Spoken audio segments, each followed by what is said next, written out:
अरे जी, वो विराट कोहली और अनुष्का आए थे। विराज बैठ, प्रसन्न हो? जी अभी ठीक। हाँ, नहीं, ठीक ही रहना चाहिए। हम आपको अपने प्रभु का विधान बताते हैं थोड़ा सा। जब प्रभु किसी पर कृपा करते हैं, ये वैभव मिलना कृपा नहीं है, ये पुण्य है। पुण्य से एक घोर पापी को भी बहुत देखो, पाप करके भी उनका कोई पुण्य है जिससे वो सुकृत पूर्व के सुकृतवश चल रहे हैं, नया पाप है।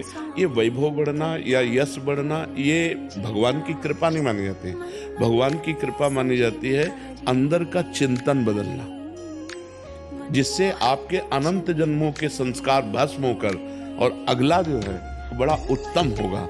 अंदर के चिंतन से होता, बाहर से कुछ नहीं होता। महत्व अंदर का चिंतन। अच्छा, अंदर का चिंतन हम लोगों का स्वभाव बन गया बहिर्मुखी। बहिर्मुखी मतलब बाहर यश, कीर्ति, लाभ, विजय, इससे हमको सुख मिलता है। अंदर से कोई मतलब नहीं रखता कोई विरला ही अंदर से।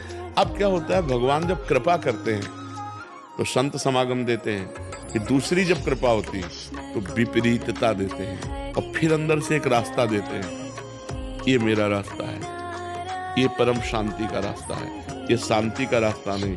भगवान वो रास्ता देते और जीव को अपने पास बुला लेते हैं। बिना प्रतिकूलता के संसार का राग नष्ट नहीं होता। किसी को भी वैराग्य होता है तो संसार की प्रतिकूलता देखकर वैराग्य होता है। सब कुछ हमारे अनुकूल है तो हम आनंदित होकर उसका भोग करते हैं। जब हमारे ऊपर प्रतिकूलता आती है तब ठेस पहुंचती है कि इतना झूठा संसार, तो अंदर से भगवान रास्ता देते हैं, ये सही है।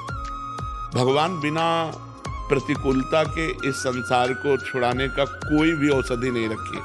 आज तक जितने बड़े महापुरुष हुए हैं, जिनका जीवन बदला है, उनको प्रतिकूलता का दर्शन करके बदला है।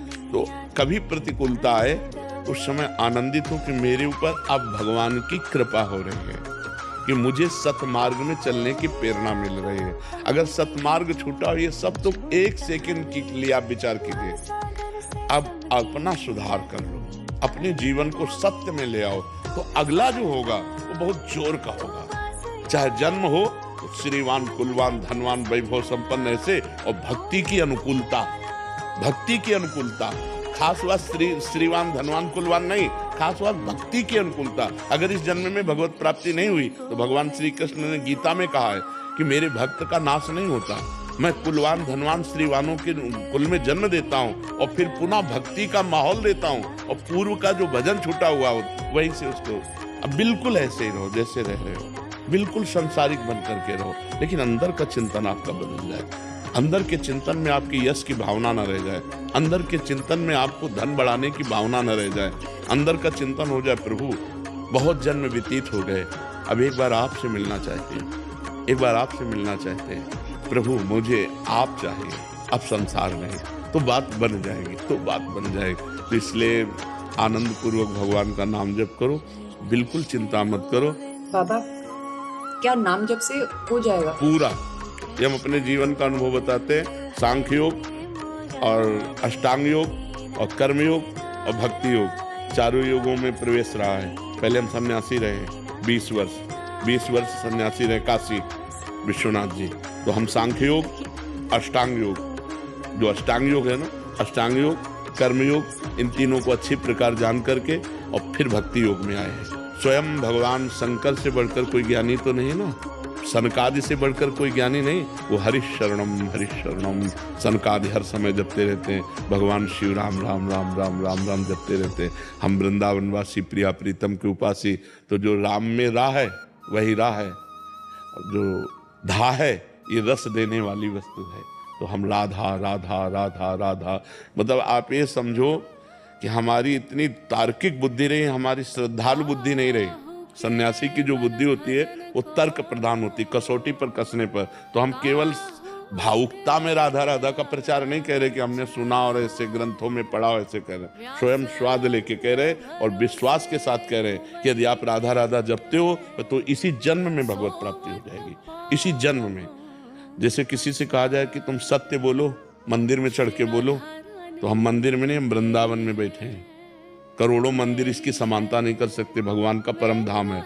अगर राधा राधा नाम चल रहा है तो इसी जन्म में भगवत प्राप्ति हो जाएगी। हमारी आखिरी श्वास यदि राधा तो मुझे श्री जी की प्राप्ति, भगवान की प्राप्ति हो जाएगी। इसमें कोई संशय नहीं और किसी साधनों की कोई आवश्यकता नहीं। आप केवल अंदर ही अंदर चलाइए और लिखिए। देखो, हम जो कह रहे हैं उसको समझो। बहुत अधिक नाम जपने की हमें चेष्टा नहीं करनी, कम संख्या हो लेकिन मन लगा करके। जैसे हम अब देखो, आप लिखो राधा, अपने दिमाग में लिखो, खुले नेत्र लिखो, या बाहर देखो, दिखाई दे रहा है राधा लिखा हुआ, वही कान में सुनो राधा, वही अंदर उठाओ राधा। ये तीनों का एकाकार हो जाए तो ये करोड़ों नाम जप के बराबर है। देखो, जैसे हम बोला राधा, ऐसे हम 1000 राधा नाम बोले तो हम बोला राधा, ये उपांशु है, इसे उपांशु कहते हैं। राधा राधा राधा राधा 1000 बार, ये उपांशु हुआ। अब ये ऐसे उपांशु हम 10,000 बार जप करें, अंदर देखते हुए बोले राधा, उपांशु 10,000 बार नाम जप करने का फल एक बार मानसिक में है। इतना बड़ा फल है ये। ऐसे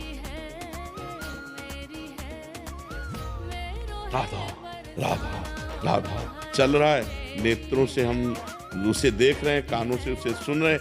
आप देखना कि अगर मन भगेगा तो आप लिख नहीं पाओगे राधा नाम, अगर लिख रहे हो तो मन भगेगा नहीं। तो चाहे 10 बार लिखो, 100 बार लिखो, लेकिन एक अभ्यास बनाओ ऐसा कि कुछ समय शांति से स्नान आदि करके बैठ गए और राधा राधा लिख रहे हैं, उसी का चिंतन कर रहे हैं। इसे अपना जीवन बना लो, फिर आप परिणाम में खुद देख लेना।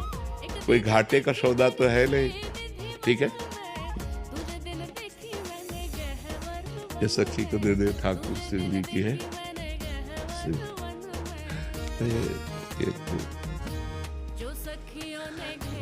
खूब आनंदित रहो, नाम जप करते रहो।